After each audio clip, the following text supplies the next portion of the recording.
Praise the Lord. आज देवाचं वचन म्हणत आहे. स्तोत्रसंहिता 8 अध्याय आणि 1 वचन आणि 9 वचन आपण बघणार आहोत. आपल्याला देवाच्या महानतेची आणि गौरवाची आठवण करून देते.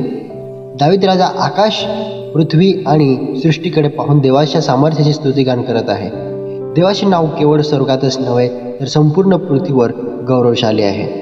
या वचनात आपल्याला हे पाहायला मिळते की देव किती शक्तिमान आहे आणि तो सर्वश्रेष्ठ आहे. त्याची महिमा सृष्टीच्या प्रत्येक भागात दिसून येते. आपण दररोज देवाचे आभार मानून त्याची स्तुती केली पाहिजे आणि आपल्या जीवनामध्ये अडचणी कितीही मोठ्या असल्या तरी देव त्याहून अधिक मोठा आहे हे आपण लक्षात आणलं पाहिजे. प्रियांनो, देवाचं वचन आपल्याला कधीही एकटं सोडत नाही.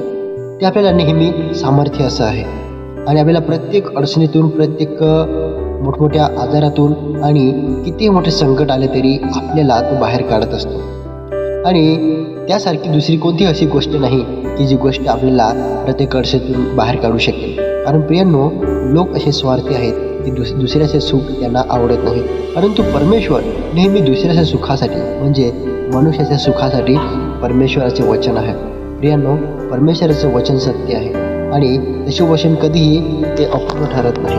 प्रियांनो, 9 वचन काय म्हणत आहे? हे परमेश्वरा, आमचा प्रभू, सर्व पृथ्वीवर तुझे नाव किती थोर आहे. प्रियांनो, दावीद राजा इथं म्हणत आहे आणि परमेश्वराचा अनुभव त्याने घेतला आहे आणि तो किती महान आहे ते या वचनातून व्यक्त करत आहे. आणि परमेश्वर खरोखर महान आहे. तो फक्त तो नाही. प्रियांनो, आपण सिद्ध अनुभव घेतला आहे. आपल्या जीवनात मोठमोठ्या अडचणी दूर केल्या आहेत आणि प्रियांनो, देवाचे सामर्थ्य आपल्याला माहिती आहे. आणि देवाचा अनुभव जर घेतला तर परमेश्वराचं सामर्थ्य, त्याचे काम करण्याचे अनुमान आणि हे सर्व आपल्याला लक्षात येतं. एकदा त्याचे पाणी संपलं किंवा एकदा त्याची सवय लागली देवाशी, तेव्हा तो मनुष्य कधीही ढळत नाही. तो मनुष्य नेहमी स्थिर असतो, देवाच्या वचनामध्ये राहतो. आणि हे देवाचं वचन आपल्याला हे सांगत आहे की परमेश्वराचे वचन किती महान आहे, किती सामर्थ्यवान आहे आणि तो किती महान परमेश्वर आहे हे आपल्याला या वचनातून आपल्याला पाहायला मिळत आहे. प्रियांनो, बायबलमध्ये स्टार्टिंग उत्पत्तीपासून ते प्रकटीकरणपर्यंत अनेक प्रकारचे भरपूर असे वचने आहेत. ते खूप सर्व वचन किंवा सर्वच वचन सामर्थ्यशाली आहे.